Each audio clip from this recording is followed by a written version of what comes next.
Up, I believe, out at $1. We're all about that here after the next segment.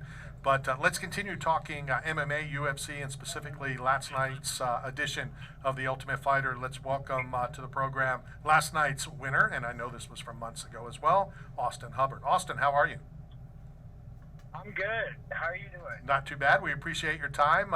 Obviously, we're going to talk everything up to what we witnessed last night. Talk about leading up to the semifinal fight last night. How's everything in the house? Obviously, it's now 7-1. Talk about the house. Yeah, so the house was pretty low key. It wasn't too bad. Everyone in the house was pretty cool. We all got along fairly well, and there wasn't really too much house drama. So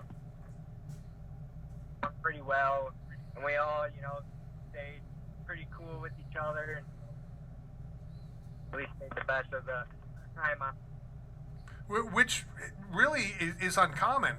I've covered and watched, every season of The Ultimate Fighter, and normally there is a little, whatever it may be, whether it's pranks that get out of hand, and it doesn't seem like any of that has happened up to this point.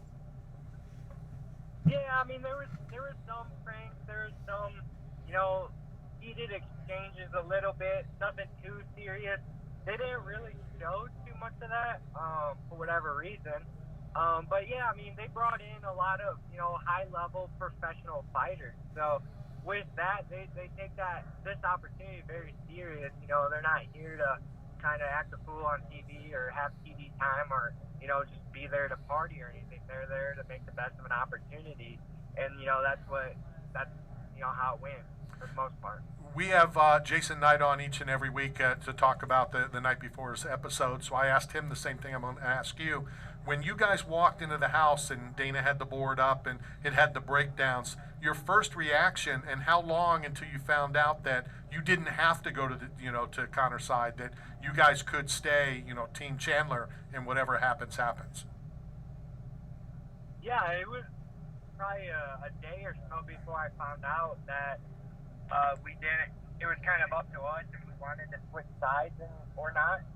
At first, I thought we were going to be forced to, which I wasn't too excited about. At the end of the day, I would have gone over and I would have done it. But when it's up to us, for me, it wasn't a matter of not respecting Connor or his coaches, because I do have respect for him and his coaches.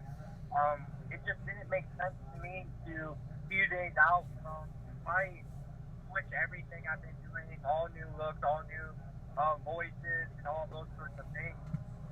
So that was my,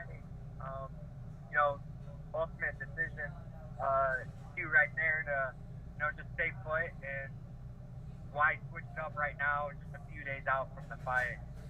I've always, this is just my opinion, an old fat guy, sitting on a microphone, that, when the Ultimate Fighter goes on, sometimes you do know of each other, sometimes you may even know each other, but it's still not, you're not teammates to me, and I'll let you explain your thoughts in a minute. And it's even in a gym, if somebody comes in for 2 weeks and you train with them, you're not teammates. You may be training for 6, 7, 8 days. So how did you handle that? And as we watch the episode, and Roosevelt saying, he didn't expect to become friends, but did, how do you try to keep that side? You're there for a job. Yeah. It's the whole Ultimate Fighter experience is a very unique experience. You're locked away from your family, you're cut off from the world, no contact with anyone but the people around you. There's no phones, internet, you can't read books, you can't listen to music, so there's a lot of downtime, when you're not training. So you then do become, pretty close with the people, quote unquote, on your team, through that experience. And then you kind of get to know each other, and obviously Ro and I, we were like main training partners together. So we all hung out, in the house all day. We were training all day together. You just get to know someone. You get to, hear their stories, start to feel for them, and all those sorts of things. At the end of the day, we are fighters, and I get it. We have a job to do, but we are also human. Sure. It's not always that easy to just go in there And not that I even think we weren't going after. I thought we put on a pretty decent fight. It was a technical fight. Obviously we had a lot of respect for each other, but I didn't. It's just a different experience, to say the least. Right. No, and I totally get it. And again, my side has always been, and not to disagree with obviously Dana White, but the object's to get to the finale. The object is to win the finale. Yeah. You don't, in my opinion, again as the old fat guy, you don't necessarily, if you don't have to go balls to the wall to win a fight, don't do it because you have another fight coming up. So I get that as well. Yeah, and on top of that, like Roe is a very dangerous opponent. Like we did a lot of training together, as well as just in general. He's very skilled and he has very good attributes. Like that's not a fight you can just go in there and not be on point and just be reckless because he's gonna knock you right out. Sure. And there goes your shot. So I feel like that was two high level fighters, and yeah, we did.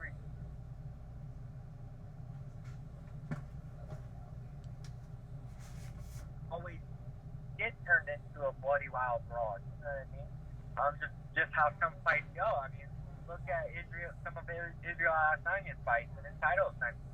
It's not necessarily boring or this or that. It's really technical because sometimes when you're facing high level opponents, that's just how it goes.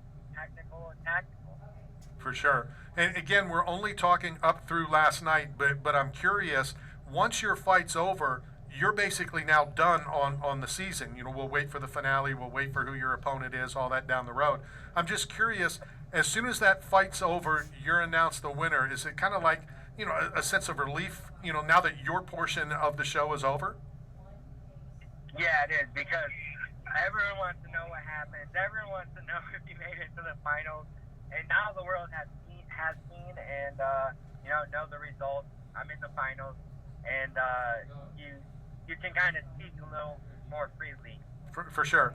And it's funny because as Dave Lockett helps set these interviews up every week, and I tell him right from the, I don't want to know anything. I find out on Tuesday like everybody else.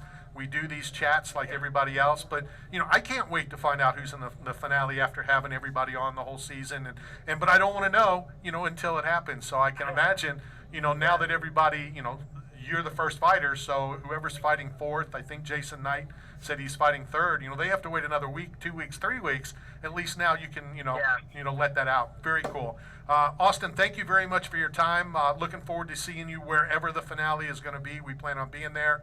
I enjoyed the season, and thank you for your time. I really appreciate it. Thank you for having me.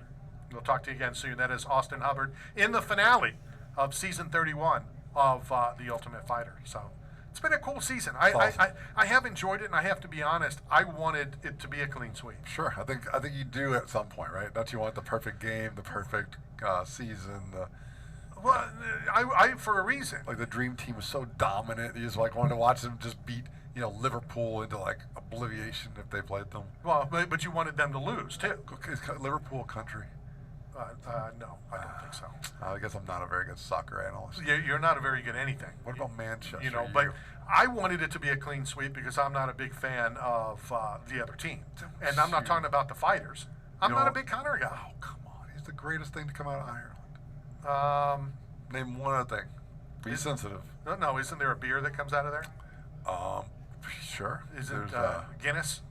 Guinness comes out of there. Yeah. I went to the brewery. Okay. I went there for a fight. What else comes out of Ireland? Really cool castles.